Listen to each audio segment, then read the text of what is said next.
Welcome back, everybody, to another episode of Paranormal, the New Normal. I'm your host, as always, Jeremy, here just trying to make this world seem more normal.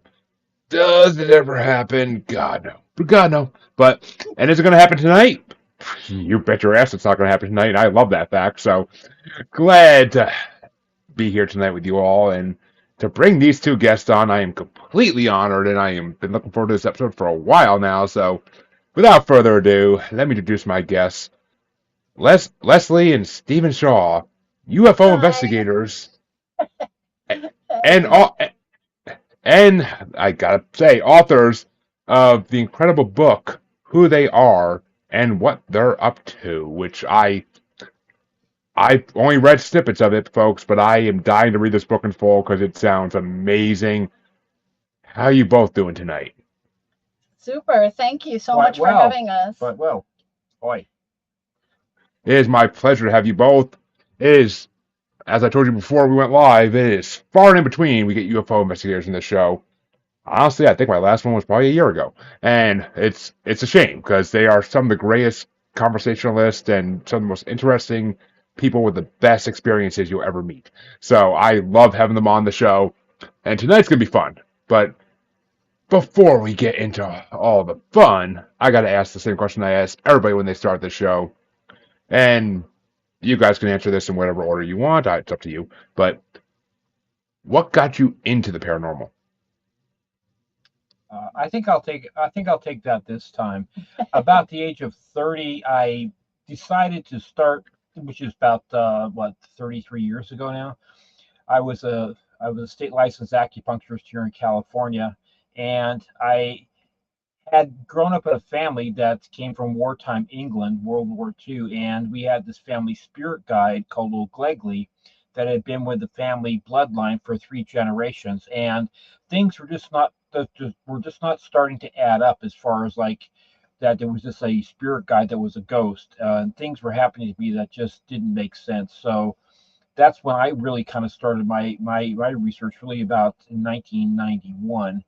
So that was my motivation. I needed to find some answers, some closure to things that just didn't make sense to me.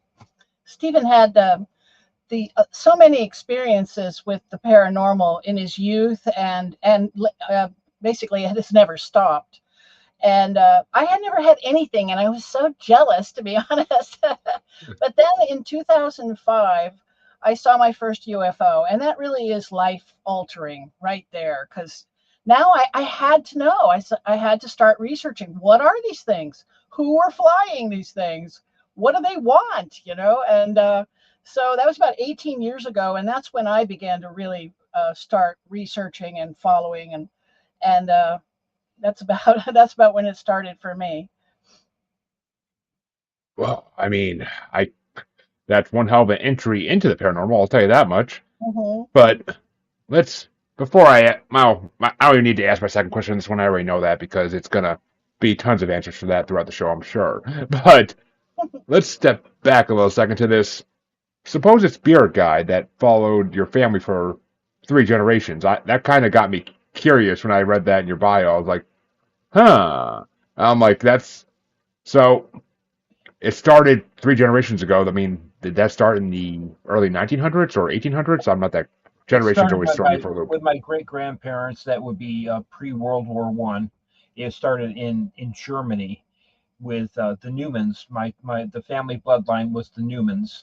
At that point, they were half German Jew, and they were spiritualists. At least one of them was, and then um, And they're automatic writers, all the women in his family. yes, I've tried it. I don't like it, but my sisters currently do that in the UK right now. In fact, they do They're ghost they're hunters in ghost the hunters. in She and the her northern husband, England. yeah, Yeah, they're ghostly locations. I think it's yeah, called. ghostly Yes, yeah, locations. northern England. But for me, so what happened was that the family moved from Germany to England, to northern England, and then my grandmother married Harry Rowe, so she became a Rowe, and then my mom, she married my dad, Shaw, so she became a Shaw. But my mom learned how to automatic write from her mother and her mother's sister. and they did spiritual type stuff, table levitations. I mean, the real stuff, not the crap, Not the fake not the stuff. fake stuff. Yeah, my mom proved it to me many different times. As an example, when I Mhm. was 9 years old, she picked me up from elementary school, and she was just in tears. And I said, "Mommy, what's wrong?" This is 1969, by the way. So I said, "Mommy, what's wrong?" She said, my mother just died in England. I said, well, how did you know that? He says, well, I was contacted by, I went, I did automatic writing, which already knew she did automatic writing. We all knew she did it. She would go into a trance, and she would just kind of be, it'd be one of these things where she didn't have any control over it. She would just have this feeling that she had to do it, like she was being contacted. And sure enough, she said, she wrote it down. They said, my mother has just died. And then about 2 days later, we got a call from England. The official word The arrived. official word. Yeah. Again, this is 1969, so the communications aren't like today. So anyway, so yes, sure enough, she was right. My dad already knew this. She already knew. And the same thing happened when my grandfather died and my uncle Clifford. She told us first.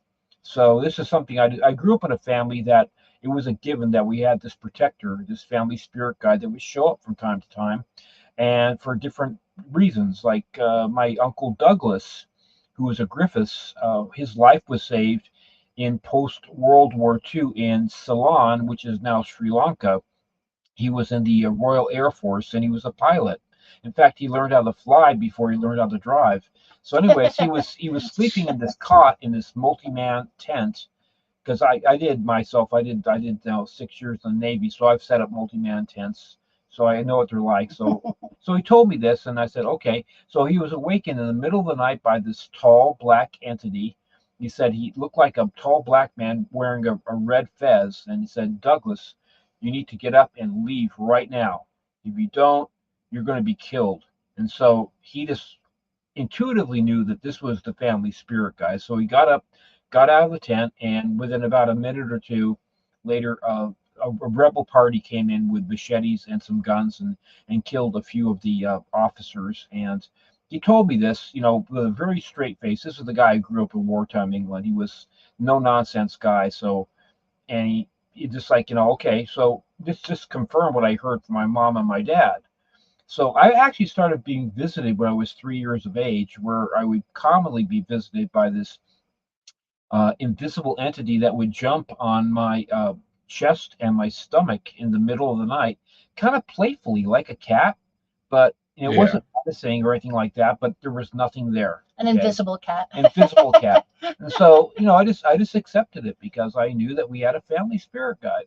And then he would, as Stephen was relaying these experiences to me over the years, I started to realize that it sounded more and more, it sounded like the alien abduction phenomenon. Yes. Because the family would see strange things, something strange, and frequently be frightened by it. And then black out. But then they would black out, and you don't just fall asleep when you're frightened, right? You can't fall asleep when you're frightened. Your heart's beating, and you're sweating, and your eyes are dilated. You're scared. Yeah, I was a doctor of Chinese medicine and acupuncture here in California for 20 years, and studied the brain a lot and treated many, many, many people, including dogs and cats. Actually, dogs and cats are really good patients. Yeah. There's no placebo. There's no placebo effect. Yeah. Either they like you, either it works or it doesn't. But anyway, so I started to find that things weren't adding up. That okay, this is over 100 years of this entity or these entities that have been following us to Germany, to England, for me currently in California, to 6 different homes. Okay, and it's just Yes. has been I had actually my whole family back in 1979, January of 1979. We all 5 of us experienced over a period of a week, or in 2 different locations, 350 miles apart, we experienced these things that culminated with something that I've never been able to explain. And that's why I really think I do know that it is an alien intervention. It's not a spirit guide. And Yes. I can relay that if you like. We in just a moment. But the family, they were a bit reticent to talk about it, and we were about somewhere in our 40s when we got together with the family and actually started trying to compare notes and find out what was going on. And Stephen's brother Philip actually saw one of the times he blacked My out. younger brother, yes. He saw a gray alien standing in his room looking at him, and then he blacked out. So we began to surmise that that is who the spirit guide really is. And frequently, the family members would see this spirit guide kind of as a shimmery, shimmery being of some kind. But always tall. And we've surmised, well, no, the gnomes were short. Oh, that was when we were children. But Yes, when they were children, the boys saw them as gnomes, garden gnomes one time. But whenever the memories are kind of shimmery, I believe that's a sign of memory tampering. A lot of people, they'll remember their abduction experiences in part, but then when they get to the face of their abductors, they can't remember, or they'll remember it as something else other than what it is. right, Like the boys saw them as gnomes one time, and well, my brother saw him repeatedly. I saw him once. yeah, that I remember. But yeah. Go ahead now with your Oh yeah. experience. Well, before you get to that for a second, gotta, of course, pay homage to my watchers. Hey, Shannon, glad to see you watching as always. I don't know if you guys have, because I believe we run some of the same circles. So I don't know if you know Shannon Boomgard. She's a psychic medium who runs on a lot of the paranormal groups on Facebook and stuff that I'm part of. Hi, She always likes to watch these shows. And she says usually when you can see aliens, you can see ghosts. She thinks they're from the same realm, and that's why. Which, possible. And according to Shannon, the shimmer is the portal. That's why there's a shimmer. It's the portal they come through. I've noticed that when they talk about seeing, like, for his mother saw she saw a basket come through the ceiling and land and open up, and all these Chinese people in Chinese regalia jumped out and were beckoning her and dancing around. And again, the memory is very shimmery. This is Year of the Dragon, 1988, yes. I believe it was. So, but I know. But let's not go down that yet. I want to clear this up with Shannon. Okay. All right. So I'm going to make sure that it's okay. There may be some portal activity here, but what ended up happening to me was not a ghost. Okay. So it started out the very first night.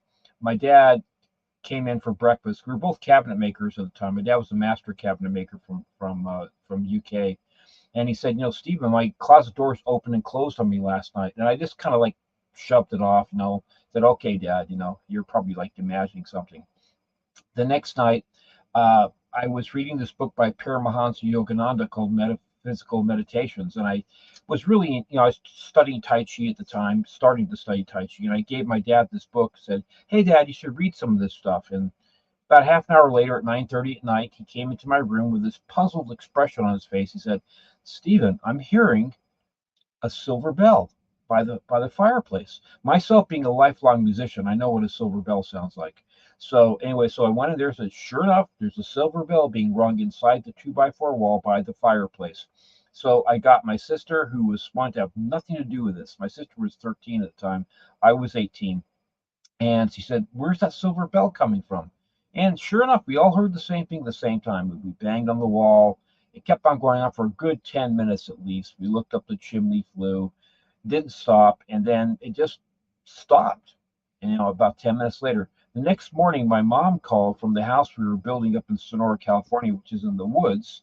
And she said, which was our tradition every morning to talk, right?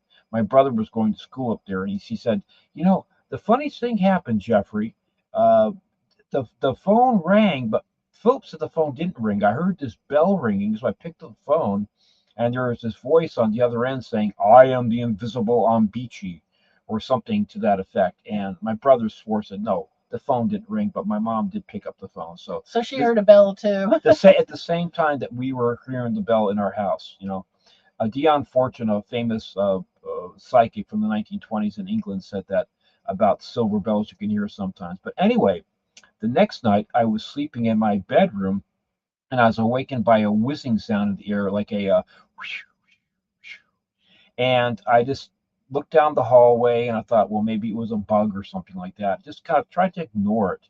And I went back tried to go back to sleep, and then the base of my bed was pushed 2 times. Shoved, shove, shove, kind of gentle. So trying to be logical about it, I tried to ignore it, thought it was an earthquake, and then it got shoved twice again, and then one more time, a lot more vigorously, and then I got tapped on the shoulder like somebody's index finger tapped me on my right deltoid 3 times. Tap, tap, tap. By this time, I'm both scared and really annoyed. So I whirled over and I said, "What?" And there was something there. I couldn't see it. And then I just black out. Now, the next night, I did not want to sleep in that room. I was afraid to sleep in my own bedroom. So I said, I'm going to sleep in my work clothes and I'm going to sleep on the couch in the living room. So that's what I did. So I went to sleep on the couch and I woke up about 5:30 in the morning. Again, this is January, and it was dark. But I looked at my piano because I'm a pianist and an accordionist. I play multiple instruments. So I was thinking about what I was going to play that day, and I heard the little fountain in the other room. I was awake. I was alert. Didn't want to get up too early. And this being, tall being, a blue-white light, about 6.5 to 7 feet tall, came from the front door from behind me, about 25 feet away, and moved in about 1.5 to 2 seconds, bringing all the blue-white light into the living room with this being. It filled the room. It filled the room with blue-white light, and it stopped by my right side, and immediately the right side of my body was split in half, in the sense that the right side of my body, I had no movement whatsoever. Okay, not in a scary way, but I could not move my body. I couldn't even I couldn't close my right eye. My right eye was open, but I could not close my right eye. And I'm thinking, oh, I'm going to see the family spirit guide, Old Glegley, that I've heard about since being a kid. And so I was like, part of me was saying, wow, I'm going to see Old Glegley. But the other half of me is saying, dude, you can't move. You can't do anything. You can't move. You can't get up. And so part of me was really excited, and the other part of me was like really scared. Like a tickle of fear. And the entity bent down to my right ear, and it said from outside, not inside my head, but outside, it said, "Hi, Steve." And I couldn't tell whether it was male or female, but I just was like, I was like perplexed. I said, I want to see your face. In my mind, I want to see your face. And I think it got the idea that I was like a little bit maybe too scared. And after maybe 5 or 10 seconds, it left. And then I just, once again, I black out.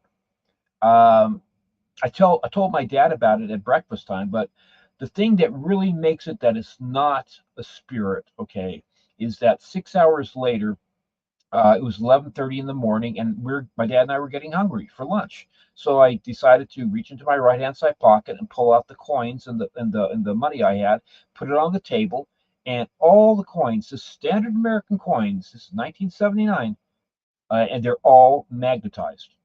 I could pick up the coins by the edge, by the face. My dad could too. This is 6 hours after it happened.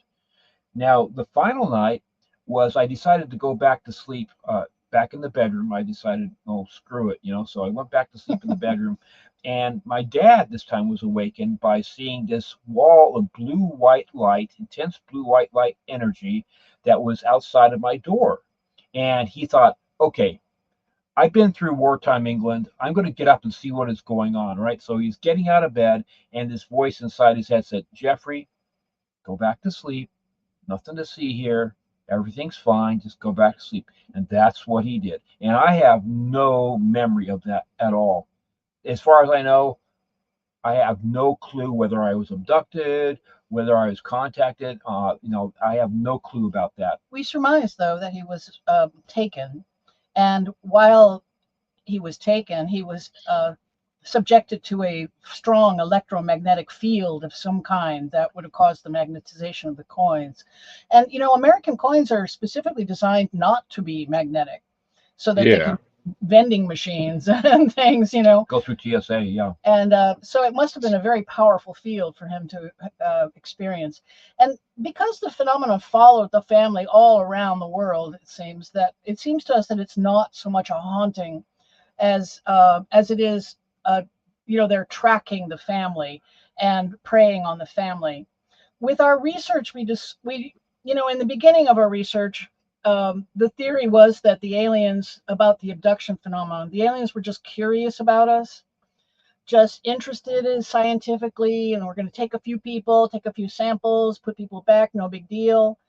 But that turns out to not be what was going on. What happens instead is that once they find a family or a strain of DNA that they like, they take those people again and again and again and again through their lives, and then they'll start taking their children and grandchildren after them.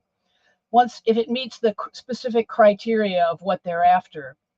And we don't really know for a fact why they take the people they take so much, except that we looked at the data, and the data shows that it's mostly a Caucasian phenomenon. Hmm. They take a disproportionate number of Basque persons, and therefore, and the Basque have the highest incidence of Rh negative blood types. And so, consequently, the data shows that they take an exaggerated number of Rh negative persons. Percentage wise, yes. Percentage wise. And also, like the DNA, they also take green eyed people more often, much more often than they is representative in the population base. Green eyes are a mutation in the humans, That's a a recessive trait in humans. So, for whatever Yeah. reason, they're after that in particular as well. I made the analogy in the book. It's kind of like a cow. They're not so much taking samples for scientific purposes as they're harvesting a product of some kind. They need genetic material from these particular strains Oh, of people uh, in large that's fu- quantity. that's funny you say that because right as you're saying that, Shannon actually commented, yes, they can breed with Rh negatives, which That makes sense. which And kind of Yes, does make yes. sense. yeah, yes. And And the DNA. I just want to Sorry. say before I lose this in my head, Mhm.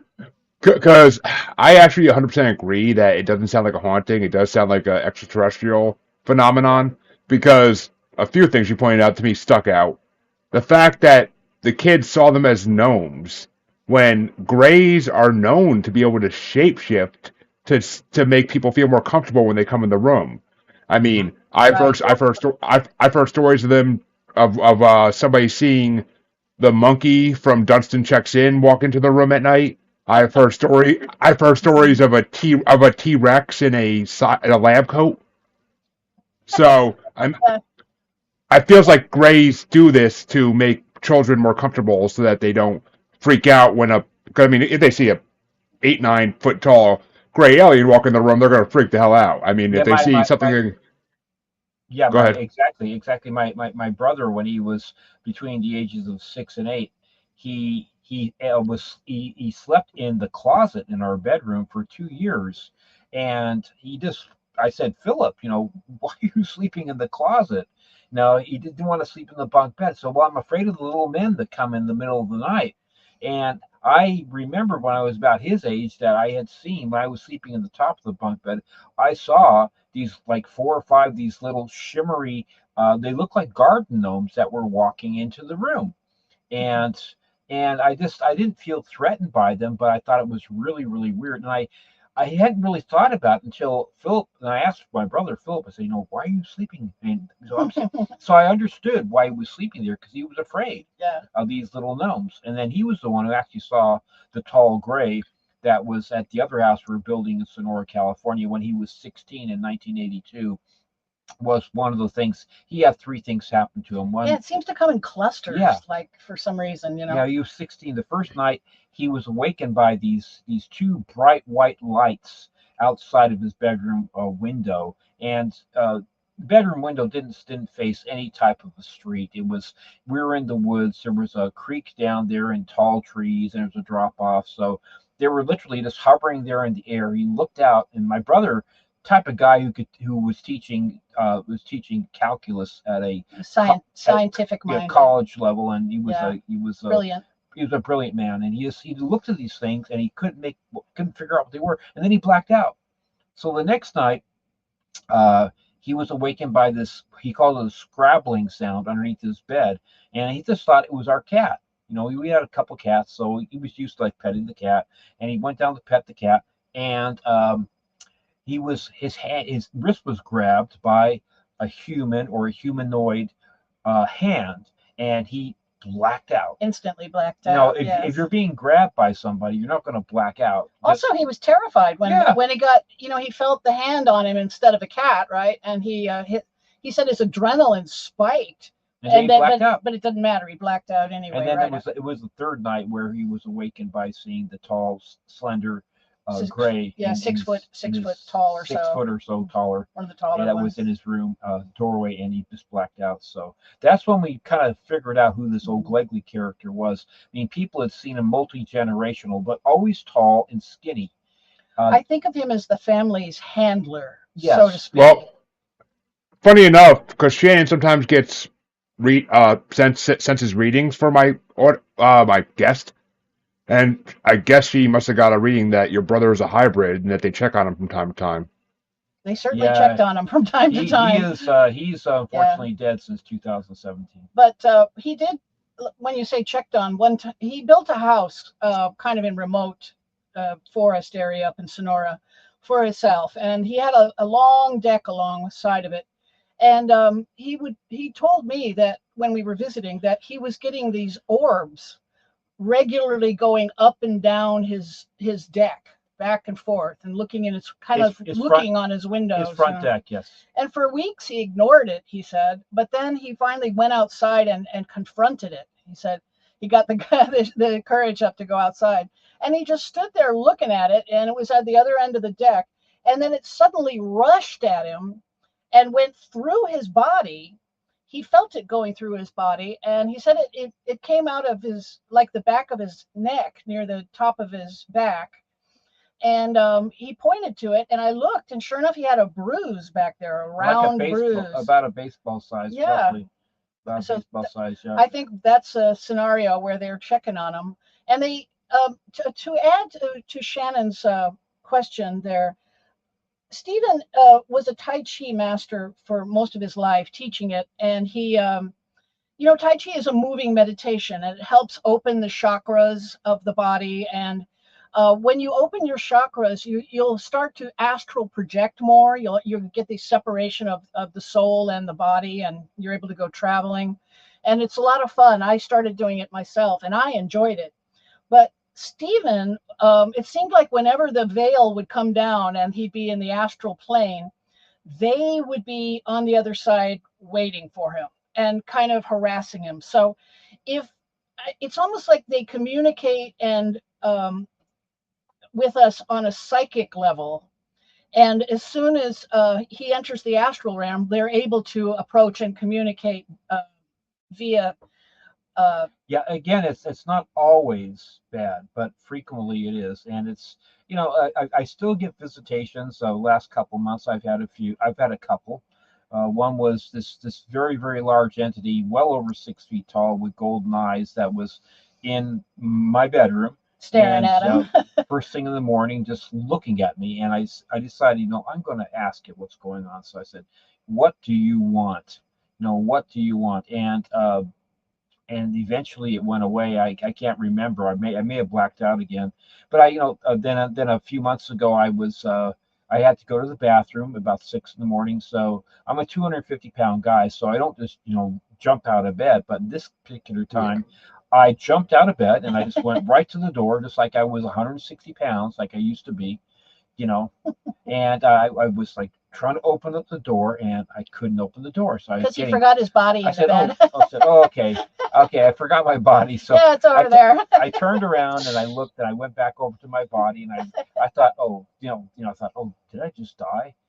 So I pushed on my body, tried to push my body a couple times, and I said, okay, I better just lay back down. So I laid back down, and then I got up the regular way. And I had another experience a couple months ago where I felt this being get into bed with me. It wasn't Leslie, because she was watching TV, and I just said, okay, what do you want? Because I know it wasn't Leslie, because it just wasn't Leslie. So I just tried to ignore it. I've had so many things happen to me, Jeremy, over my life, that it's just like I just get I get used to it. So anyways, I woke up again around about the same time the next day, and I was going to get out of bed, and I could feel something rustling next to me, and then I heard from outside, from my ear on my right side, something say in a Asian voice, say, husband. Okay, I said I knew number one that it wasn't Leslie because she wasn't there, but it was just like husband. And what the heck was that? So I'm jealous. They're and flirting with him now. I've had at multiple different houses. I've had frequently when I'm really getting to be really relaxed and going to sleep. I'll have a knocking behind my head on the wall, like just very, very distinctly, three knocks, just like somebody's knocking with their fists on the wall. Or sometimes it'll be a door slamming, or it'll be a plate glass breaking, Shattering, yeah. or sometimes it'll be people's voices, or sometimes it'll be a musical instrument. I haven't had it as much as I used to have it in the last couple of years, but the previous house we were at, it was pretty common. It Yes. was, and it's just, but this has been throughout my most of my life. It's like I gotten so used to it. I mean, I probably have that knocking sound at least 100 times that I can think of. It's So as we start researching the abduction phenomenon and realizing that it's not so much just taking samples, they're harvesting product from us, we started to try and surmise as to why.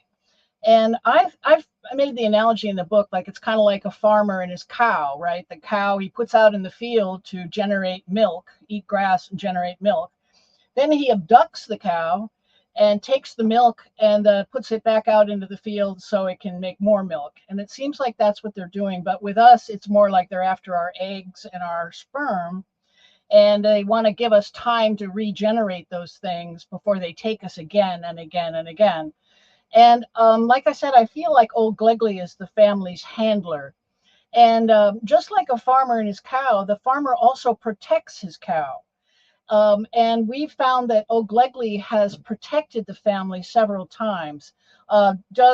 He told you about Doug's story, but Stephen has been saved from drowning, and yeah. and it was sort of a spiritual experience because the lifeguard up and vanished right after he saves him, and nobody knew where the lifeguard went or saw where he went or anything. And so we're talking about a long beach here, So it's what he did. There was not even Michael Phelps or Mark Spitz could get to me as I was under the water about 75 feet at least from the shoreline, and this guy was at the lifeguard tower flirting with three girls, and my arms. It was the only time in my life where my arms I could not move my arms. My arms were because it was April Fool's Day of all things. April Fool's Day, 1992, Southern California beach, Nicholas Canyon Beach, which is north of Malibu, and it was cold. It was probably the water was in the 50s. Okay, so I wasn't wearing a wetsuit. I decided I wanted to go body surfing. So I used to do that. So I went out there with some guys that I didn't know, and we were like body surfing out there, trying to ride some waves. And then they all of a sudden decided to go in. And I said, okay, I'll stay out a little bit longer. And I thought, well, it's kind of cold, so I said I should probably go in too. And I was like doing the breaststroke, and I could not get any distance in. I said, oh, I must be caught in a riptide. And then all of a sudden, my arms got so cold because it was so cold. My arms they literally felt like lead. And I said, oh no, I'm in real trouble. And I saw this lifeguard, and I yelled, help. And he didn't hear me because the waves were crashing. And then I yelled, help, a little bit louder. And finally I thought, okay, I got to yell with everything I have. Otherwise, I'm going to die. And that's what I did.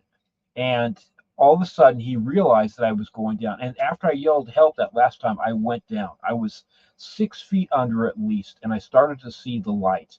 I saw the sunlight and the light. I thought, oh, this isn't going to be so bad. I'm going to die, but it's not going to be so bad. And I was about ready to take that inhale, of water. I was about ready to give up. And within 2 seconds of going down, this guy somehow found me and reached down and grabbed my arm, traveling. He must have gone 80 to 90 feet in 2 seconds. Okay. And not just that, he found me amongst waves. Okay. 6 feet under the water. 6 feet under. He got me. He put me into like the crawl where they put it across your neck. Says, "Just relax, sir. I've got you." And he brought me in. When I got out of the water, I still couldn't move my arms. My ex-wife was really annoyed. Not very sympathetic at all. And I really wanted to thank the guy. And obviously, I almost died, right? And I wanted to thank the guy, and he's gone.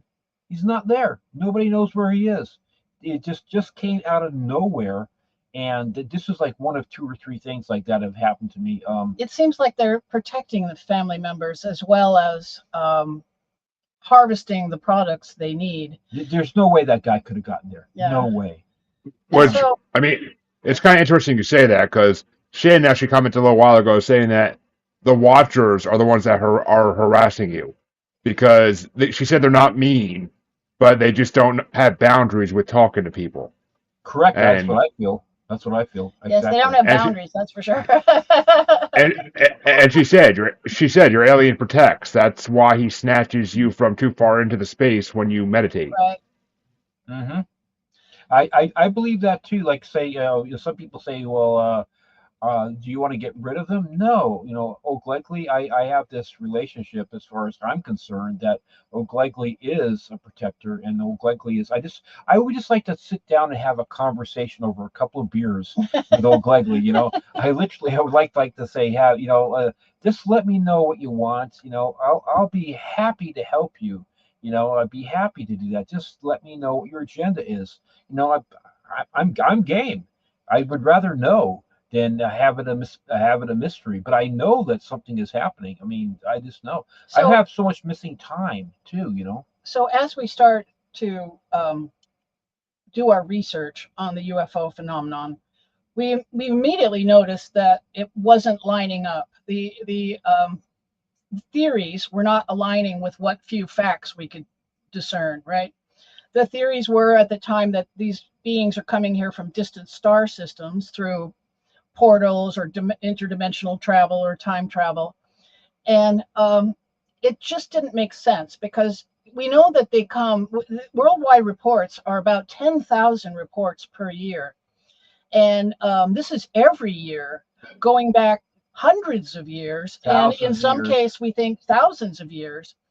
So the idea that they're coming here these vast distances so often wasn't making sense. And also they are almost all the alien types, all of the alien types that we hear about, even the insectoids, they all have the same skeletal structure we do. And even the insectoids, we are in contact with a man who claims he's abducted by them and had sex with them, and after years of this, he was introduced to his hybrid offspring, and said, "So all right, you've had sex with this." He calls her an insectoid queen, and I said, "So we're in pretty close contact. What kind of skeletal structure does she have?" And it's just like ours, he said, exactly like ours. And when you look at the skeletal structure and how they move exactly like we do. And if they move like us, it must be because they have the same skeletal structure and the similar musculature. Otherwise, they would move quite differently than we do. And they're even mistaken for humans at a little bit of a distance. Like 12-year-olds or 10-year-olds. Yeah, they're like either big children or small adults. And so and the Nordic aliens are indistinguishable from human beings. They just look like tall Swedes. They have white hair. Like the Valiant Thor case with Eisenhower. Yes, he's a Caucasian, red-haired man, similar, right? Yes. And I started to surmise that perhaps they actually are not aliens coming in from a distant star systems, but are actually cousins of ours that separated from us a long time ago.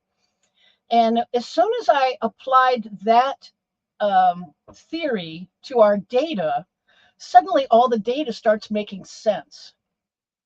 Why are they taking mostly Caucasian DNA? They're Caucasians. They have a use for it, right? And why? And the Admiral Byrd stories.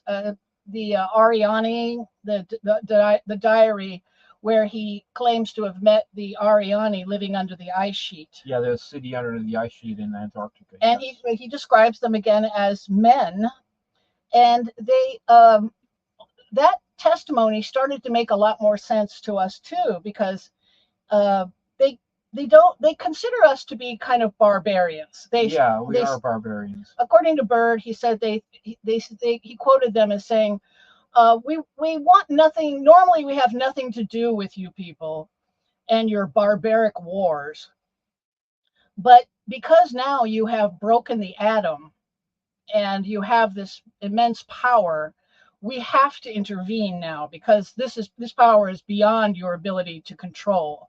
Yeah, we're too infantile to be able to control it in a logical and a adult manner. So that made a lot of sense in their actions since then. Since then, they are dogging our military and our nuclear bases. Every single time we go out on maneuvers, they're monitoring us. And I believe that they met with Eisenhower. The meeting with Eisenhower was supposed to have been with the Nordics. And the Nordics that met with him, they wanted us to denuclearize. That was their ask, what they wanted from us. But we wanted technology. Obviously, we refused. And but we did make a deal with them to not divulge their secret for X amount of years, while they desensitized the human race to the idea of aliens. And we see that in a lot of our media and a lot of our like movies and pop culture, yeah. Pop culture, thank all you. that type of stuff, yes. And so we think that they made this deal with them and are they're sharing like dribs and drabs of their technology with us. And supposedly this deal that they struck was to eventually have a big disclosure. And supposedly the date for this disclosure has come and gone. And apparently now it's us that's keeping the secret. Our government does not want this to be divulged. And I see them reaching out to us different ways, like they're trying to like crop circles. They're trying to force a disclosure. And they're reaching out to the scientific community via crop circles. And I believe that's what the whole Phoenix Lights incident was about. This thing, when I first saw it, I thought, what are they? Is it one of their kids joyriding? I mean, what the heck is this, right? Because they started in Nevada and flew over the entire state of Arizona, making sure to go right over the capital, the biggest city, Phoenix, yes. Nice and slow. And then they continued on into Mexico. So this thing just slowly cruised the entire state. And I believe that eventually disclosure will come, just because that's what they want, in spite of whether our government keeps it, or not. I've been told by a lot of people who have dealt with the government in these type of things in some way or fashion, or know people who are in the military high up, that 2027 is going to be a big year for extraterrestrial news to break. I hope so. I've been waiting a long time. I mean, since I was younger and read about the Valiant Thor experience and read about how basically what you just said, that he told he was trying to get Eisenhower to stop the nuclear shit from going forward any more than it has, and right. Which is funny because they put this in all these movies since then to try to. I mean, The Day the Earth Stood Still, they put it in all these movies to try to desensitize us to it. Like, oh, if they say that, it's just because they're copied off movies. Like, no. Every science fiction movie that exists to some degree is based on reality. I mean, the Predator movies.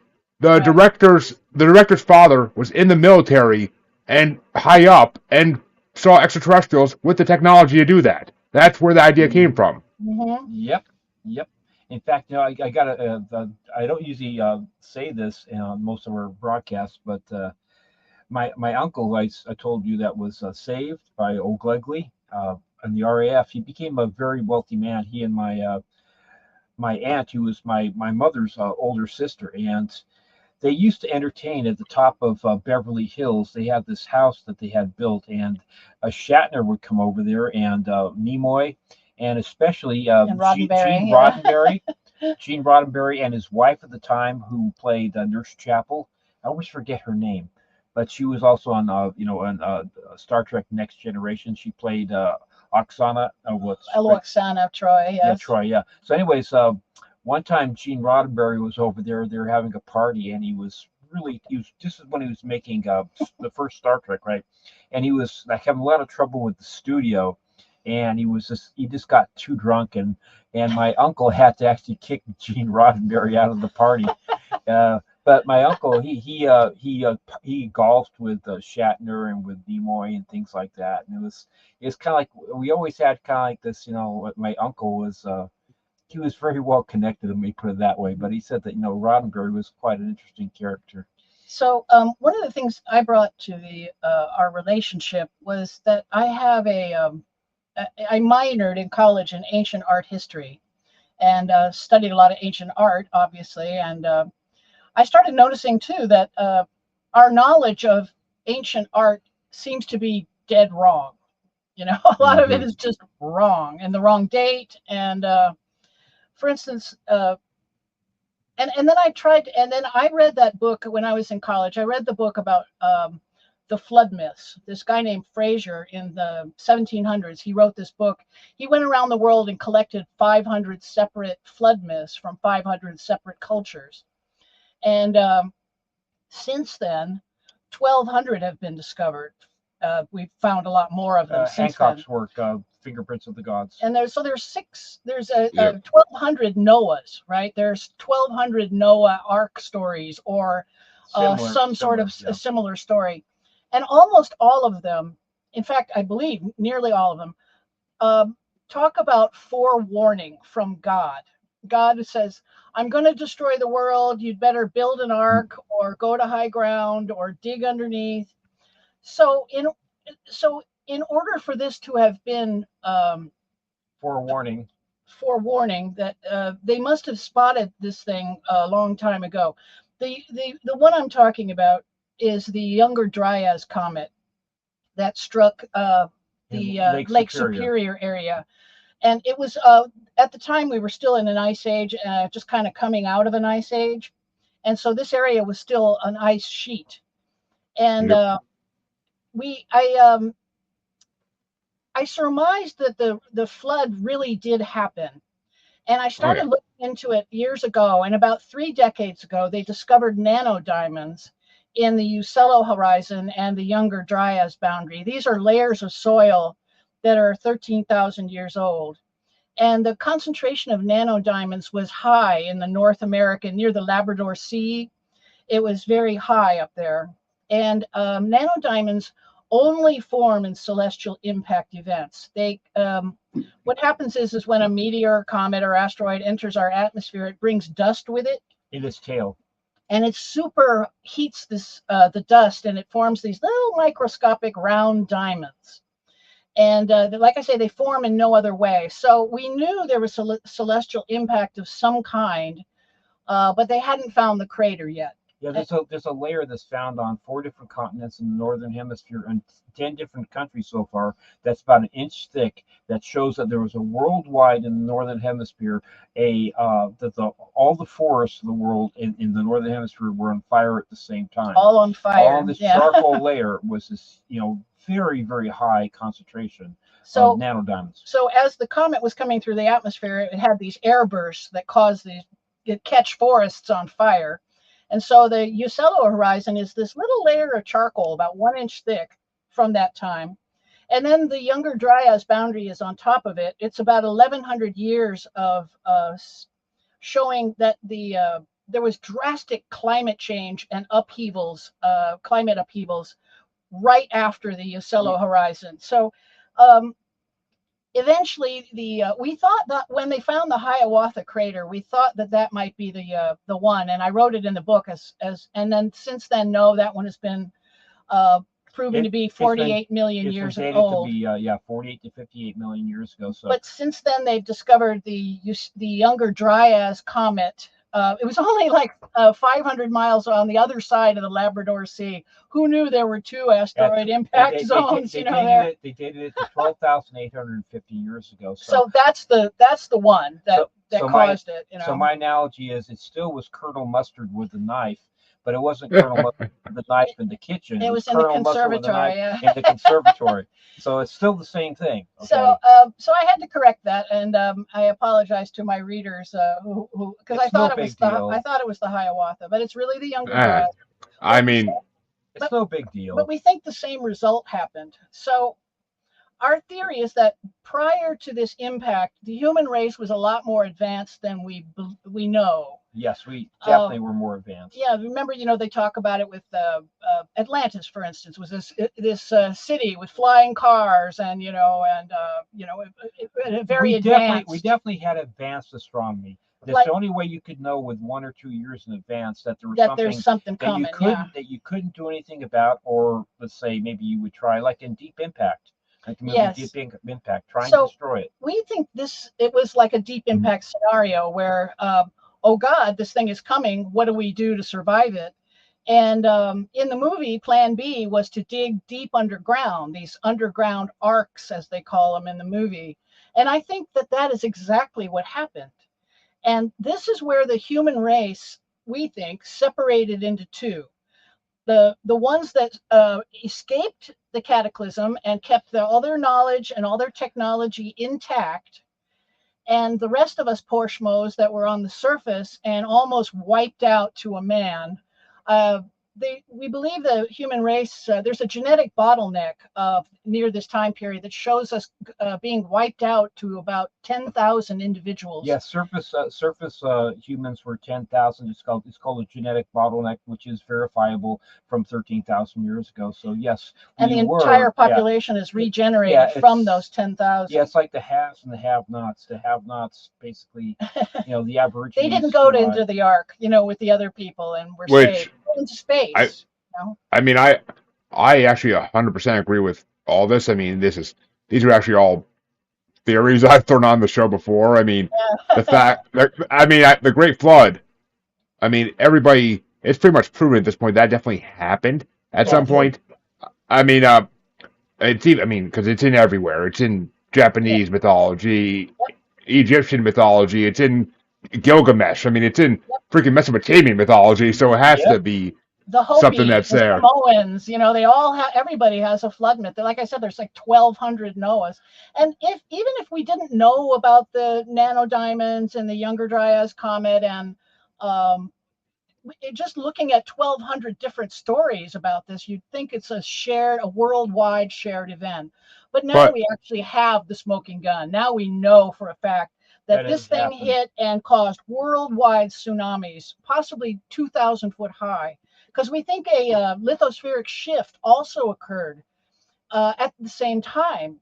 Hapgood's theory is that the last time the North Pole moved from the East Hudson Bay is where it was last time. And he surmised that it moved sometime between 12 and 18,000 years ago. And now we know why and almost exactly when. So if a lithospheric shift happened at the same time as this comet impact, it would have just torn the oceans from their beds. Literally, you would be looking at 2,000 foot high tsunamis rushing to every coastline in the world. And is that possibly when Pangea broke apart as well? No, Pangea, that's an older phenomenon, much older. About a billion years ago or so. Oh, okay. Well, here's the question for you then, because a very popular theory I've heard over the last couple of years doing this show is that extraterrestrials basically founded the Earth, and that we were either brought here as slaves or we were created here as a slave race. Either way, we were slaves, but we were either created or brought here.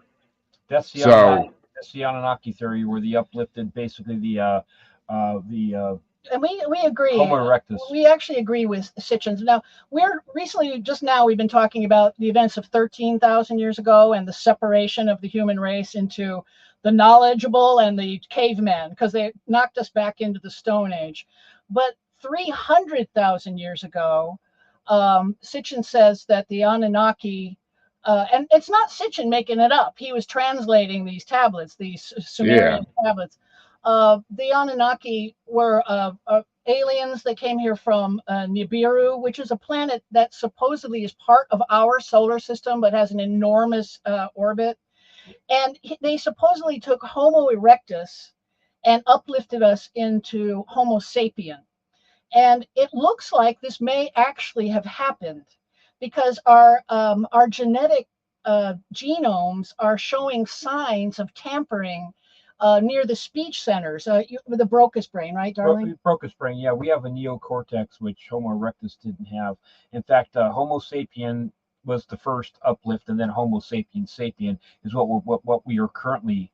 And that's for at least 120,000 years that we've been Homo sapiens sapien. But yeah, definitely there was an uplift. In fact, Jason Martell, in one of the lectures I went to hear, they were showing some pretty direct evidence that our neocortex was tampered with. It's kind of like we're messing around with CRISPR technology, where we take certain parts of the genome, which is like 4 base pairs, and we're playing around right now with being able to negate, let's say, lifelong blindness, and we're looking at bringing back the woolly mammoth and even the dodo bird. So we have it's a case of combination of AI technology plus genetic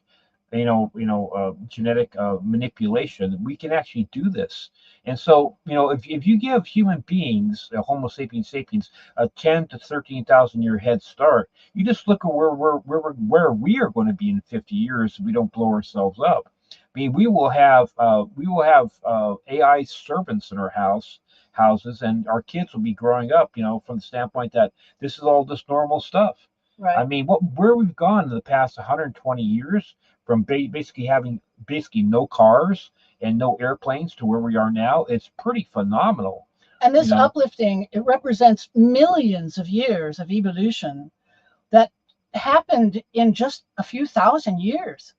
Yeah, the uplift of the human, yes. And it's an enormous difference between Homo erectus and Homo sapien. Homo erectus is still an animal, still lapping up water like chimps and apes, right?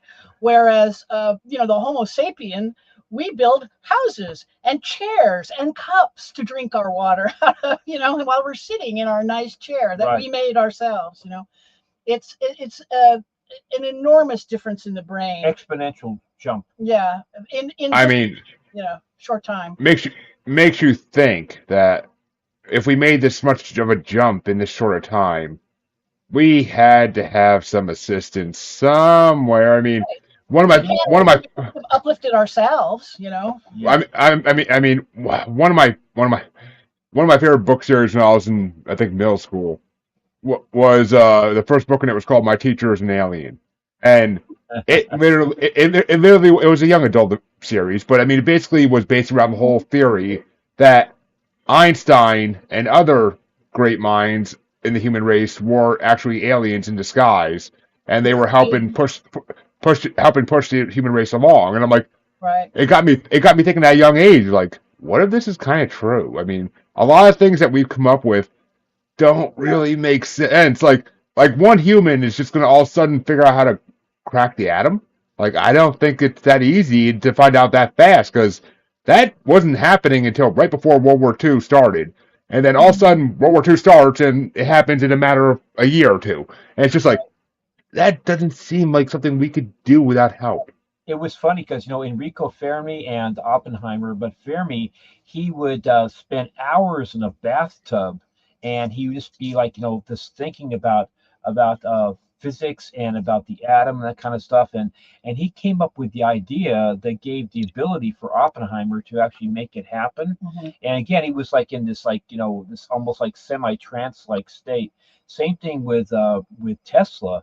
Tesla came up with alternating current when he was just like in a park, just kind of daydreaming. A lot of inventors say the same thing, that where they were just sort of in a trance, or in a daydream, or actually sleeping, or waking up, when they waking came up with from a dream. when they came up with these ideas. And I have a theory on that as far as I think it's the Akashic record is Yeah. these aliens. They're not really aliens. We call them intraterrestrials or cousins because Yes. we don't think they're distant star system brothers. We think they're cousins that separated from us thousands and thousands of years ago, right? But they didn't lose their technology, so they're at least 13,000 years ahead of us, right? And if you look at the Homo sapiens sapien, we've been here for 120,000 years at least, right?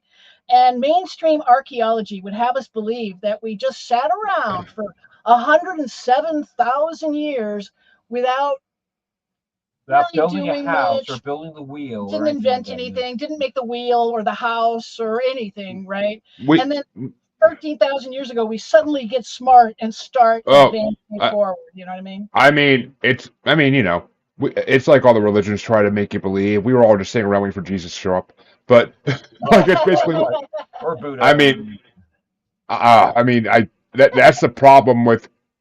See, that's the thing. I mean, yes, it's slowly organized religion is kind of slowly dying, but I mean, it's just it blinded us for so long. And why did they let it? Why did they want it to blind us? Because it was a part of daily society until about 20, 30 years ago. Like, how did it? Like, why did they want to blind us? Like, what are they trying to hide? And I mean, we said it. Well, The Nordics. I mean, hell, we didn't even bring up the reptilians yet, and that's the funny part is that we didn't even bring up the reptilians yet. But yes, which but they still have the same skeletal structure as we do. They still move the same way. That's right. We sort of believe, we're not sure about this, of course, but we believe that the Nordic aliens are kind of in charge and they utilize genetic modification just like we would use any tool. Like building blocks. They have no qualms about, utilizing it, right? So we think that it shows evidence in our animals, all of our animals, the animals of man, I should say, domesticated animals. They come in how many varieties? There's like 300 dogs and 400 kinds of cow and 60 or 70 different kind of goat. Yeah, a lot of different varieties, exactly. And this doesn't happen in nature. There's only 2 kind of lions. There's only 2 kind of elephants and 17 giraffes. Like maybe. Yeah. But so my point is that I think at some point they were using genetic manipulation prior to the impact of the Younger Dryas comet. We think they were utilizing genetic manipulation to make these animals more malleable to breeding in different ways, right? And if they do this, then there's no reason that they can't genetically create hybrids of themselves. For instance, the reptilians. If they need underwater workers, breed reptilians. If you need Bigfoot because you need his strength, breed Bigfoots, right? And there's a lot of connection between the Bigfoots and the UFO phenomenon. Frequently, they're sighted with UFOs, or a UFO sighting is right after the Bigfoot sighting, or the Bigfoot disappears into a bright white light, or something, right? Disappears in the middle of a snowbank. The footprints are there and just gone. Right, like they just stepped into a spaceship and flew away. It has long been believed that Sasquatches, Bigfoots, Yetis, whatever you want to call them, the different species of them around the whole planet are ultra. It's been basically almost proven at this point they're ultra terrestrials, and that they can go through dimensional portals as they wish because they have the psychic ability to do that. They can. I mean, they supposedly they can talk, but I don't know. We think they use them for sentries to guard the entrances to their underground arcs and their underground bases. For instance, Mount Kailash is one of these bases, right? Shangri-La, the ancient stories of Shangri-La, and Mount Kailash is just one big UFO station. It's a big hotspot. A lot of sightings there. And then on the slopes of Mount Kailash is this bizarre lake with the skeletons in it, Lake Rupkund. Yeah. And a lot of these skeletons have their skulls are bashed in, right? And at first people thought, well, maybe there was a battle here and the winners just tossed the losers into the lake. But they're genetically testing these skeletons, and they span like 1,000 years, and they're all different races, all different kind of races. So and I this think is at 14,000 foot plus to this lake. right, too. way above the tree line. So we think that they may have been killed by the Yeti, who are guarding the entrances to Mount Kailash. And then, Shasta here in California is, again, it's a Bigfoot hotspot. It's also a UFO hotspot. People have seen holes open up in the side of Mount Shasta and UFOs flying in and out of it. And of course, it's also it's a UFO and Bigfoot hotspot. The Modoc Indians and the other native tribes, that have seen them for like probably thousands of years, they just consider them to be space brothers. They don't think anything that much about it. It's that properly, that they're here. They're part of nature, and like for instance, was it the Navajos? Or was the Hopis? The Hopi. Hopis that were led underground by the ant people. By the ant people, to avoid the cataclysm. And ant people, the way you say ant people in Hopi is Anunnaki.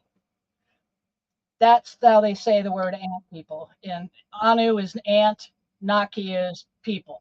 So and then the ones you literally are the Anunnaki. And the people underneath the the city underneath the ice sheet in Antarctica are the Ariani. The Ariani, yes. Which I find it funny that with the Hopis, like that not to go to pop culture again, but I find it funny that that's what the main alien species in the X-Files was Anunnaki, and that the series finale took place on a Hopi land in I believe it was New Mexico.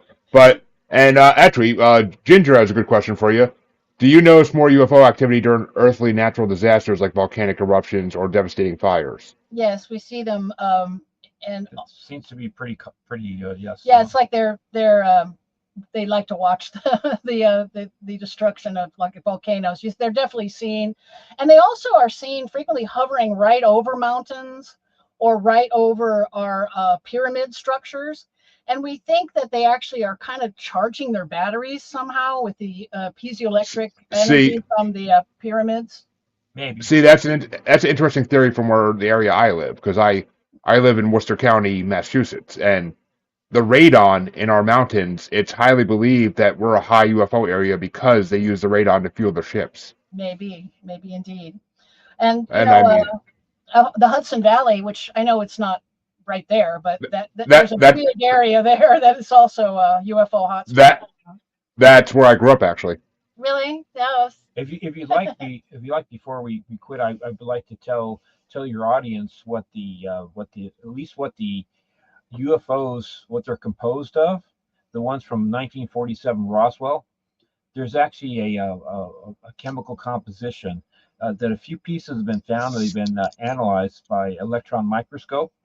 And this comes from Linda Moulton Howe, and I've actually seen the video of this stuff. So now, for reference, a human hair is the thickness of 67 microns, so it's pretty small, right? Human hair.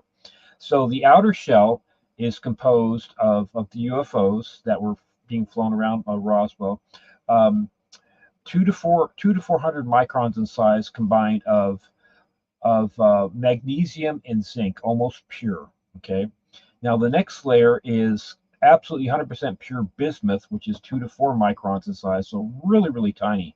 And this is all layered stuff like plywood. Okay, now the inner layer is made of absolutely 100% pure aluminum with nano dots of iridium, and iridium only comes from outer space, only comes from meteor impacts. And we can't make aluminum that pure ourselves. So this is a layered product that was found in 1947. Several pieces have been found, and this is what they surmise what the UFO shells were made out of. Okay, so it's the zinc with the magnesium, then the bismuth, and then the aluminum with the iridium. That you may not have heard that, but that's apparently what they're made out of. And then we found one story that backs up our theories and has a genetic proof that our theory is correct. It's called the hair of the alien. Have you ever heard of this story? The hair of the alien? Yes, it's a story. Can't say I Australian have. guy. Yes, a gentleman in Australia, he awoke to a woman in his bed. There were actually two women. One was sitting at the foot of the bed, and the other was straddling him, Lucky guy. having sex with him, and but he was paralyzed. And she at one point she puts her hand on her stomach and points to the sky. And she has white hair, and her eyes are too large, and her cheekbones were kind of too pointy, and her chin was very pointy, like she was a hybrid being. And the other woman was, he said she looked Asian somehow.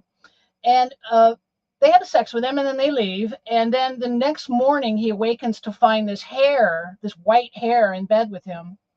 And he went to get it genetically analyzed.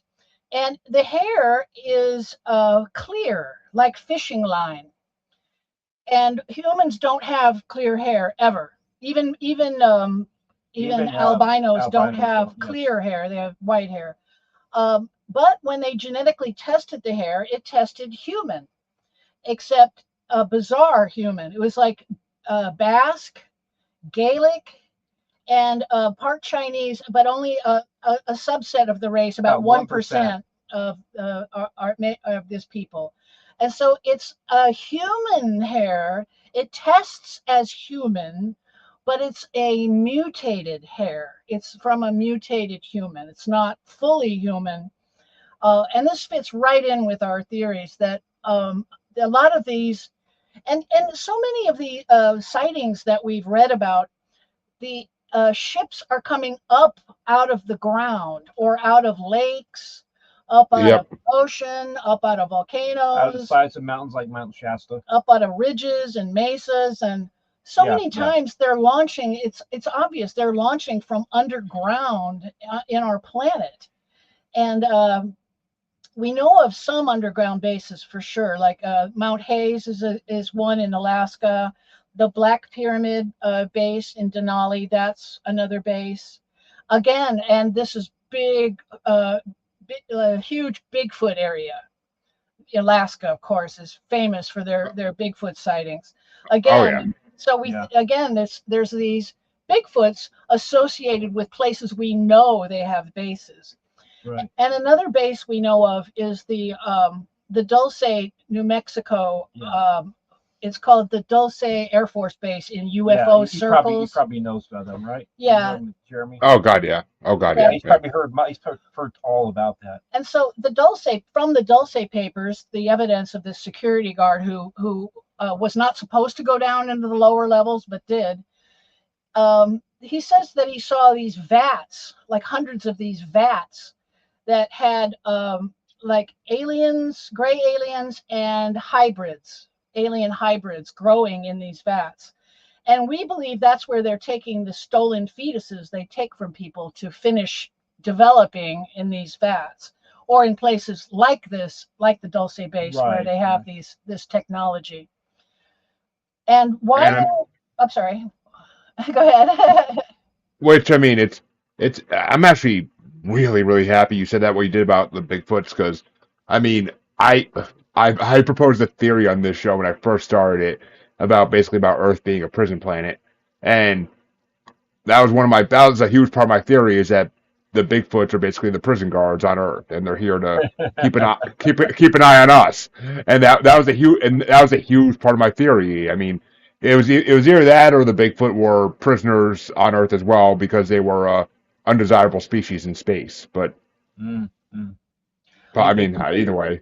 Yeah, they could be genetically altered Gigantopithecus from their Gigantopithecus far has only been found in certain parts of China from about 300,000 years ago. As a matter of fact, ironically, when we believe they were tampering with human beings and making human beings, this is the same time period where the exact same time Gigantopithecus was alive. Also, it could have been Australopithecus robusticus, right? Australopithecus robustus, is another candidate for possibly being something that they started with and then obviously turned into Bigfoot.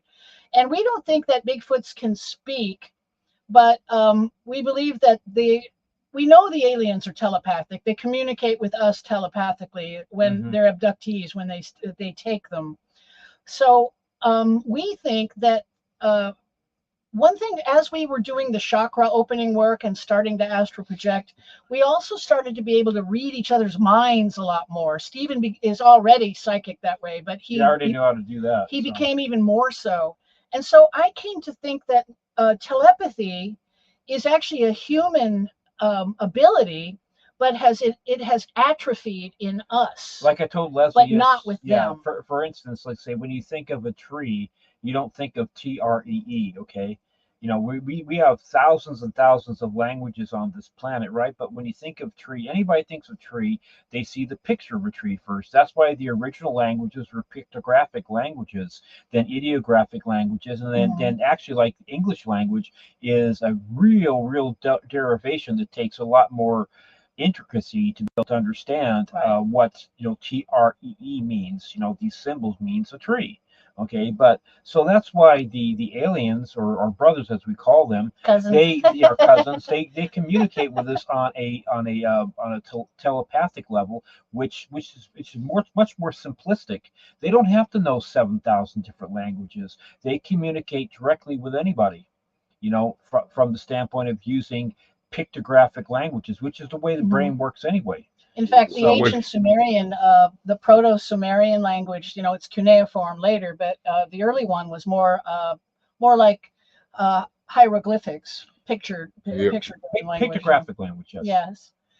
Which, I mean, makes sense. Makes sense, because, I mean, we all know the English language is the hardest language on earth to learn if you don't speak it natively, which, I mean, we all know that's true. And, I mean, it's just, it makes sense because we all have these, we only use 10% of our brain, so at most. So, I mean, I know people that probably use 1%, but still, I mean, it's just, there's so many abilities we possibly have that we just can't awaken. That's why, I mean, since the spiritual awakenings have been starting over the last decade or so, like every time they happen, more and more people can find out, like, oh, I have empathic abilities. I am a medium. I am a clairvoyant. I'm a clairaudient. Right. Like more and more people are discovering these abilities. How long until we realize maybe we are telepathic? I mean, we all might be in some slight passive ways where, like, if you're with your wife long enough, you're with your husband long enough, you kind of know what they're thinking without having them having to say something. Like if they look at you, if they like, you get a feeling, but it's just. It's not to the point where we could actually talk in our heads yet. I did that from day one with Leslie. I know he pulls stuff out of my head. It's Chinese is really very sing song, and they have the 5 different tones. So I a little bit Chinese. 你想跟我一起喝一点东西吗? Means basically, hey, do you want to go get some lunch with me? A little something to eat.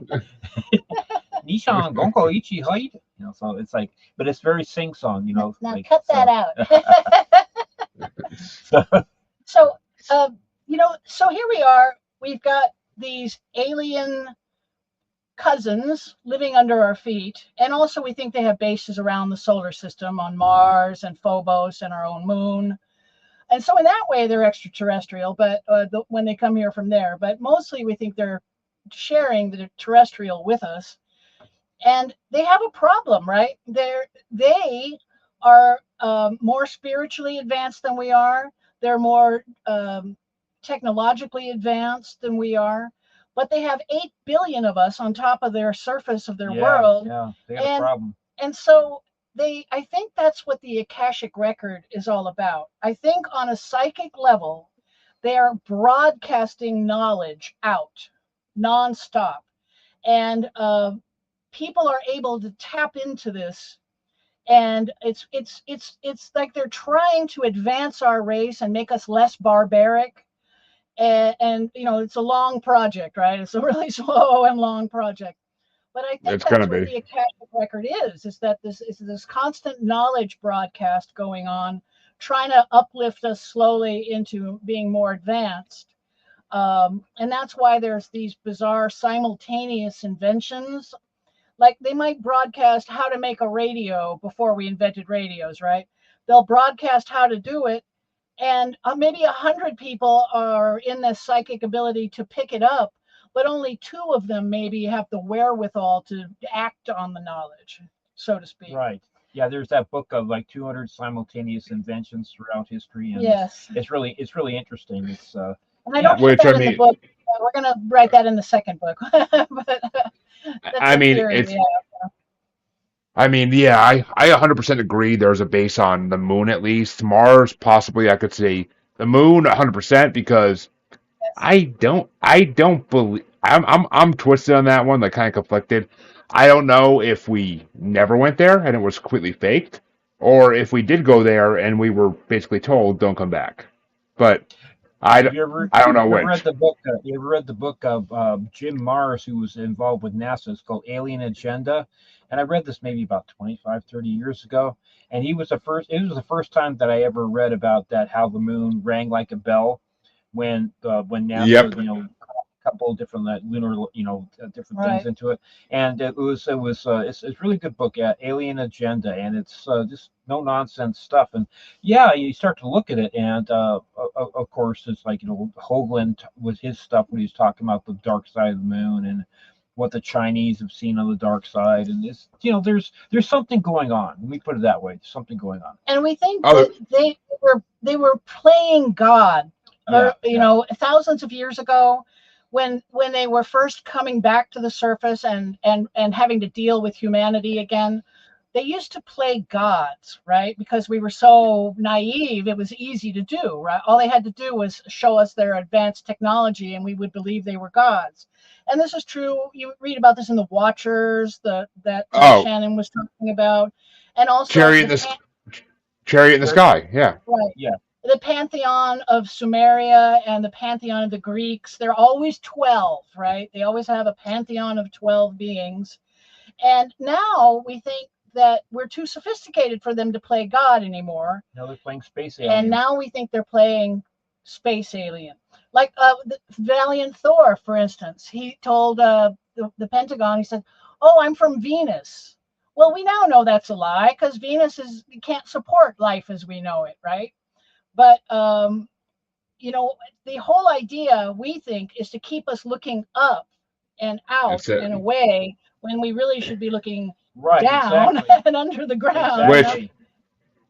which I don't know if you heard of the Hollow Earth theory, but Oh it yes. kind of lent Yeah. it kind of I mean I've always used it more to describe where cryptids are hiding, but it kind of lends a credence to Right. extraterrestrials too, Although, like where the Hollow Earth theory it's a bit nuts as far as like supposedly there's a sun in the middle, the whole Earth is hollow, and people live on the upside down on the crust.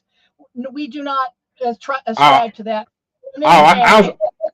Yeah. I don't go that far. I don't go that far. I just to me Okay. that's that going that far is right there with flat Earth theory. But I mean Right. it's just Yeah. Yeah. the Hollow Earth to me. I mean I basically look at the cave systems all throughout the United States and through Oh other Right. yeah. countries, Yeah. Yeah. and It's a Swiss cheese, the Earth. It's And there's there's a huge ocean too that we found. There is a huge I heard about, it's like about 10, 12 years ago, that the ocean they found is under the inside the ground. Earth is actually bigger than the oceans on the surface of the Earth, which I have a hard time believing that. I know, But but anyways, we know there is a huge ocean inside the Earth, so we do mhm. know that. So which I mean may lend some credence to where sea monsters come from. But Right. of course, yeah. which I And mean we that's the one thing we didn't get into yet that I'm kind of because I mean we do got to wrap up eventually. But I mean the one the one the one thing that hasn't gotten brought up yet, and nobody has ever had a real theory on this. Where do dogmen come from? I mean, I've heard ancient Egyptian theories, I've heard other theories, but I've heard demon theories, but I mean, again dogmen, like the again we think these bizarre cryptids.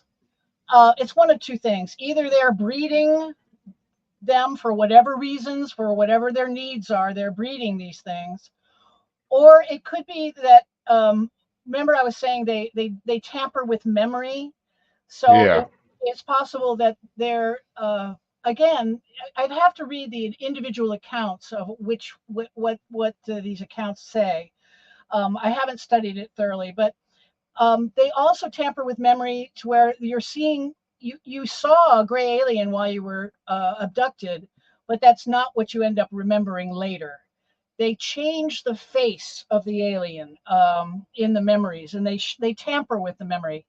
So if these people seeing these dogmen are seeing them kind of shimmery, I would say it's tampered with memory, There, or could be like the reptiloids, where they're breeding these creatures because they have no qualms about using genetic I manipulation. mean, I would have to lean more on the breeding side. I'd have to lean more towards the breeding side of anything because I mean they're not shimmery by any. They're look up when in your free time at some point.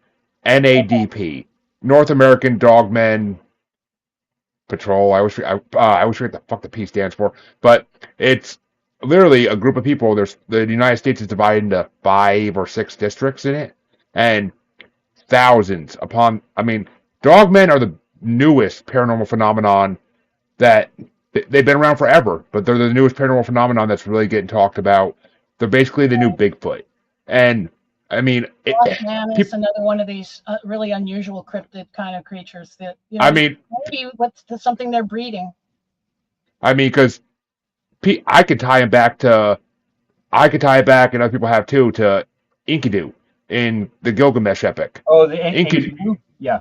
Enkidu is thought to be a dogman, a highly intelligent, a more highly intelligent one than ones we see nowadays. But yeah, I mean, it's supposed to. I don't know. I mean, I've talked to one person from one of the district supervisors from the NADP, and dogmen are a real phenomenon. I mean, the Beast of Bray Road, the Beast of the Land Between the Lakes up in Wisconsin, the Michigan Dogman. I mean, there's a lot of different famous ones in the 70s, 80s, and I mean, to this day, they're still seen, and there's supposed to be at least, like Bigfoot, there's supposed to be different species of them, and it's creepy. I mean, it's basically what people think the idea of werewolves came from. Yeah, exactly. That's really interesting. You're going to say that. One thing, a couple things to interject here. Bigfoot has been proven, by the way, in Northern California. They do environmental water testing. They've isolated the genome of They've Bigfoot. isolated it. So there's an unknown primate peeing in the waters of California, Northern California. And that's been proven. So when you have genetic proof, then they're real, you know. Then why is it not a news story? That's my question. Yeah, it's certainly going around in ufology circles. I went to the Contact in the Desert last June, and there was a Bigfoot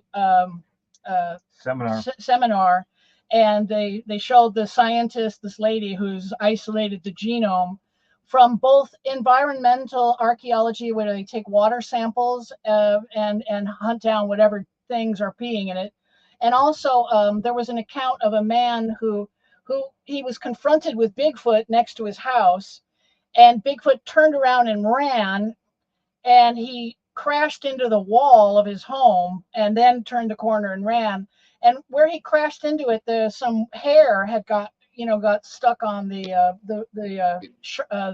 paneling, the rough wood. It grabbed some of his hair out, and from the hair and from the water testing, she's managed to compile an entire genome of an unknown primate. And there are no unknown primates in Northern California that we know of, except I can name one, one big one. Well, it's funny, it's in California too, where the Olympic project is, which Small Town Monsters went out there and did a documentary about the Olympic project, and they literally discovered all these big nests that on the ground that what would be sleeping in these nests? Bears don't build nests. Like, it has to be some kind of primate that we supposedly don't know exist, even though the government, I'm pretty sure, has known they existed for hundreds of years. I mean, I'm pretty sure they said that Teddy Roosevelt back in the day wrote in his journal about seeing one. He wrote in his journal. Teddy Roosevelt did write in his journal about the wild man of the. I've read that account, and also supposedly some firefighters were putting out a fire, and they discovered a burned Bigfoot carcass. An injured Bigfoot. Oh, and then the government, of course, came and collected it and. Yeah, That's an infamous story. I love bringing up people that don't believe in Bigfoot because it's like, and quack, yeah, they it it it again, went in it went in the ambulance, and the two ambulance workers and the Bigfoot were never seen again. So, Uh-huh. Yep. Yeah. You know, And the funny things what we found out too with our, I know we're getting late here, but what we found out with man, our research too is that it's really interesting that the mythos of the vampires and the succubus and the incubus sound extremely similar to alien abduction. When you right, think about it, they come in the middle of the night, they're very powerful, they hypnotize and paralyze you, paralyze you. they take your DNA sometimes again and again, and they can shapeshift and they can change your memories, right? Hmm. So what does yep. that sound like? What does that sound like? Sounds like the aliens, right? Vampire and the succubus and the incubus. And the succubus and the incubus is more like the breeding program because I read an account from the 1600s, I think Well, you 1624. are old, aren't you? Ow. Anyway, this lady, she claimed that she was raped by a demon and she got pregnant. And later, when she gave birth to nothing but air. And this is exactly what happens with the abduction phenomenon, where they steal women, impregnate them, they start showing, they actually become pregnant, and then 4 or 5 months into the pregnancy, they take them again and steal the fetus. And the womb is completely vacuumed out. Like they don't. It's not like they had a miscarriage. It's Right. like somebody They removed take everything. they take the whole placental sac, they take it as a single unit, and they'll do this repeatedly. Sometimes women 2, 3, 4 times. Yeah. And the reason why we know this is happening because now with obstetrics and with ultrasounds, the obstetricians say yes, you were pregnant, but as far as I can tell, you were never pregnant. Yes. And it seems to be 5 centimeters, about the size of a baseball, is the size they need the fetus to develop to before they will actually, take the time to remove the fetus. And I So know a lot of our theories sound outlandish, but that's what our book is all about: is the proof that we discovered and the connections that we've made. And you know, we're frequently complimented that it's well researched, our book, and it's got in the back, it's got an index and we got a reference. We have a reference section, and also a good reference and a good index. We have both. And when I was doing most of the writing, I'm the writer in the family. I was a journalist, so I did the lion's share of the writing, except for Stephen's personal family history and my research. And he has a scientific background, medical background, and I needed his knowledge to for the brain part of the book, the human, the ancient human evolution. But the first part of the book is like a UFO 101. UFO 101 class on what happened over the last 80 years in the U.S. UFO wise, because I had to assume that some people would pick up the book that knew nothing about the phenomenon, right? But we couldn't even discuss our theories without bringing them up to that level a little bit. Yeah, so chapter 1 is just almost like a what you call it, a bullet points of this happened, this happened, this happened, this happened, this happened, this happened. And then chapter 2 is the new disclosure policies and the Luis Elizondo and the tic tac to go fast and the gimbal. Yes, and the some of the new reports that the government is for 80 years they said they lied and they said it was swamp gas or weather balloons or mass hysteria or whatever. And then right after Luis Elizondo releases his video, the Department of Defense comes out with a statement saying the phenomenon is real, but we don't know what it is. But lies, but yes. all our jaws just dropped. And because they also released the full length videos of the ones that Luis Elizondo had released to the Times. And I was thinking, this is it. This is a new era of transparency and disclosure. No, it wasn't. No, they're gonna tiptoe around it until they can't tiptoe anymore. Holy, Rena, are you telling me that StreamYard finally got their shit together and that people on X or Twitter can actually comment on these? Oh my god, that right there is alien technology to me. Because for the long since I started using StreamYard and it's been able to broadcast at Twitter, X, whatever you want to call it, people on that could not comment. This is the first time I've ever seen someone from X be able to comment on a live. That is Yay. mind.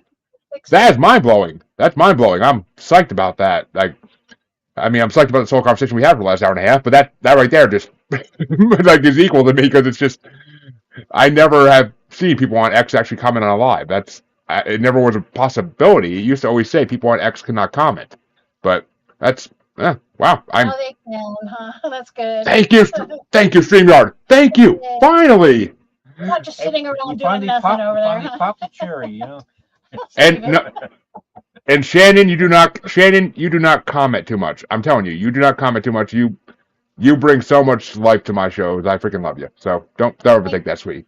Thank you. I beg you.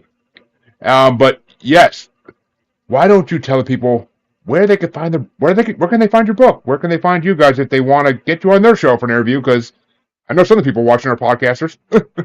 Oh, I'd love to. Our book is called Who They Are and What They're Up To by Leslie and Stephen Shaw. It's on Amazon primarily, and also Ingram for bookstores. Bookstores prefer Ingram, but so it's on both. Go ahead. And we also Stephen's family stories. There's so many of them that I wrote them into like these little miniature series on our Instagram page. And I'd love to hear people if you want to reach out to us on Instagram and tell us your story. We'd love to hear it included in our next book. And the Instagram handle is at leslie.shaw.author. And Leslie is Leslie spelling, and SHAW and .author. So that's the Instagram. So we're also on Facebook at the same handle. And we have a website, whotheyarebook.com, where we have some excerpts, our blog, and also any podcast that we have links posted there too. And reels too. That's on our Instagram page. Yes. Yes. Yep. Oh, trust me, I already have some ideas for reels. I'm pulling out of this one. That's for damn sure. But I honestly do not pull reels out of my paranormal interviews too often, just because I don't know. I just don't have the time. But if you send it to me, I'll smear it all over our social media too. I promise. Oh yeah, I'm definitely. I already tagged you in on Facebook. I will definitely be reaching out to your other socials tomorrow to follow you and whatnot, and I'll definitely, and I sent you the links to where this is live, so you guys can grab it whenever you want to. But I want to thank you for coming on, because this has been a mind-blowing hour and however long it's been. I haven't had an interview this long in a long time, but I couldn't stop it. I didn't want to stop it. It was just an amazing interview, and an hour and 45, it's just actually. Thank you so much for the opportunity. We really appreciate it, and thanks everyone for listening. We appreciate it. Oh, it's and then live long and prosper. I fucking love it. But people have been watching this like this has been a very watched episode, so I freaking love it. But all my listeners, all my watchers, you know where to find me. If you don't by now, goddamn shame. It's been 200 freaking episodes. Come on. But if you don't, for the listeners, if you don't know, check the outro. For the watchers, you're watching. You know where I am. But other than that, I thank everybody. I will be back on Saturday with 2 interviews Saturday morning. I know I'm just going crazy lately. What can I say? And plenty more next week as well. So make sure to come check them out. And I want to thank Leslie and Stephen for coming on, because it's been freaking incredible. It's been incredible. And until next time, have a good night, everybody. Bye, everybody. Take care, everybody. Worth losing sleep for. Always.